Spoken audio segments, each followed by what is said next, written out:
అయితే ఆయన పార్టీ పెట్టింది యువతను దృష్టిలో పెట్టుకోవాలి. యువతకి సరైన ఉద్యోగ అవకాశాలు లేక, రైతులకు సరైన గిట్టుబాటు ధరలు లేక ఎంతోమంది రైతులు ఆత్మహత్యలు చేసుకుంటున్నారు. యువకులకి వాళ్ళు చదువుకున్న తగ్గ ఉద్యోగాలు లేక, అమ్మాయిలు కానీ అబ్బాయిలు కానీ తల్లిదండ్రులు రాత్రి పగలు కష్టపడి చదివించిన చదువుకు తగ్గ ఉద్యోగ అవకాశాలు లేక ఏదో చిన్న చిన్న ఉద్యోగాలు చేసుకుని జీవనం గడుపుతున్నారు. వాళ్ళందరినీ దృష్టిలో పెట్టుకొని పవన్ కళ్యాణ్ గారు ప్రభుత్వ శాఖలు ఖాళీగా ఉన్న ఎన్నైతే ఉద్యోగాలు ఉన్నాయో అవన్నీ నోటిఫికేషన్ భర్తీ చేయడానికి, అలాగే ప్రైవేట్ కంపెనీలు తీసుకొచ్చి యువతకు ఉపాధి కల్పించడం కోసం ఒక సరైన ప్రణాళికతో ముందుకు వచ్చాము. అలాగే రైతుకి ఒక ఎకరాకి 10,000 చొప్పున పంట సాయం కింద, అంటే మనం మొదలు పెడతాం కదా, ఒక 20,000 అవుతుంది. దాంట్లో 10,000 ప్రభుత్వం నుంచి పవన్ కళ్యాణ్ గారు ఇస్తారు. గృహిణులకి ఒక గ్యాస్ బండ నెలకి, మనం రేషన్ నెలకు వస్తుంది కదా, ఆ రేషన్ బదులుగా నెలకు 3,000 రూపాయలు మన అకౌంట్లో వేసేస్తాం. మనకు నచ్చిన బియ్యం మనం కొనుక్కోవచ్చు, మనకు నచ్చిన తిండి మనం కొనుక్కోవచ్చు. నెక్స్ట్ రైతులకి ఏమొచ్చి సోలార్ మోటార్స్ అమ్మాలి. సోలార్ మోటార్స్ అంటే ఎండతో మనకి అది పనిచేస్తుంది. ఉచితంగా మోటార్స్ ఇవ్వడం జరుగుతుంది. పండించిన పంటకి గిట్టుబాటు ధర కూడా కల్పించడం జరుగుతుంది.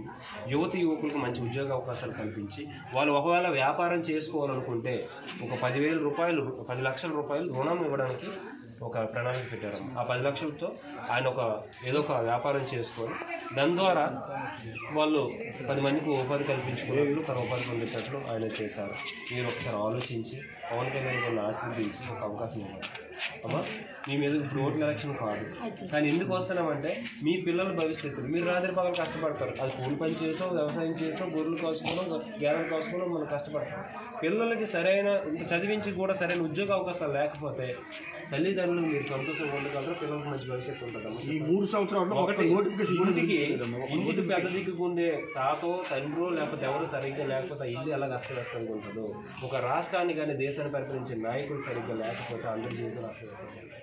అవునా కదమ్మా? ఇప్పుడు పప్పు రేటు పెంచాడంటే సచ్చినట్లు ఆ రేటు కొనాలి. బస్ ఛార్జీ పెంచారంటే సచ్చినట్లుకి వెళ్ళాలంటే ఆ రేటుకే వెళ్ళాలి. మన కోసం టికెట్ రేటు తగ్గించదు కదా, పెట్రోల్ రేటు పెంచుతారు, రోజు వండుకున్న వంట నూనె రేటు పెంచుతారు. తప్పని పరిస్థితులు కొనుక్కోవాలి. మనకు వచ్చే ఆదాయం తక్కువ, ఖర్చు ఎక్కువ. మన మధ్యతరగతి కుటుంబాలు, పేద కుటుంబాలు ఎలాగమ్మా మరి వృద్ధిలోకి వస్తాయి? కాబట్టి మన ఇంట్లో ఒక పిల్లడిగా మన బాధలు తెలుసుకునే వ్యక్తిగా ఒక పవన్ కళ్యాణ్ ఉన్నారు. మన ఆడపిల్లలకు సరైన భద్రత కల్పించడానికి, మన కొడుకులకి పిల్లలకి మంచి ఉద్యోగ అవకాశాలు కల్పించడానికి, మీకు మంచి తోడుగా ఒక అన్నదమ్ముడిగా, కొంత బిడ్డలాగా మీకు అండదండ ఉండడం కోసం ఆయన ముందుకు వచ్చారు. ఆయన ఒకసారి ఆశీర్వదించండి. మొన్న కౌలు రైతులు ఇప్పుడు భూమి లేని వాళ్ళు కౌలు చేసుకుంటారు కదా, వాళ్ళు పంట నష్టం వచ్చిందని ఆత్మహత్యలు చేసుకుంటే 3,000 కుటుంబాలకి 30 కోట్ల రూపాయలు సొంత డబ్బులు ఇచ్చారు. ఏ నాయకుడైనా ఇన్ని సంవత్సరాలు 40 సంవత్సరాల అనుభవం ఉన్న పార్టీ వాళ్ళు కానీ, అధికారంలో ఉన్నటువంటి ప్రభుత్వ పార్టీ వాళ్ళు కానీ ₹1 ఇచ్చారు. అది మీరు తెలుసుకోవాలి. వాస్తవం ఈయన ఎందుకు ఇస్తున్నారు?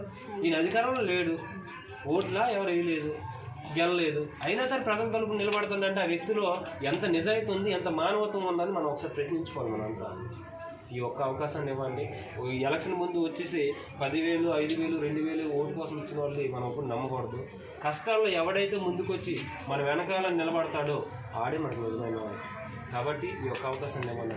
అమ్మ ఒకసారి అమ్మకి చదివించి ఇందులో ఉన్నవి ఒకసారి వివరించి ఒకసారి ఆలోచించండి. ఇప్పుడు ఎలక్షన్లు కూడా కాదు, మీకు ఓటు వేయమని కూడా చెప్పము, కానీ మీ పిల్లల భవిష్యత్తు ఏంటంటే మీరు ఆలోచించాలి. మన తరాలు పోరైపోయి మన తర్వాత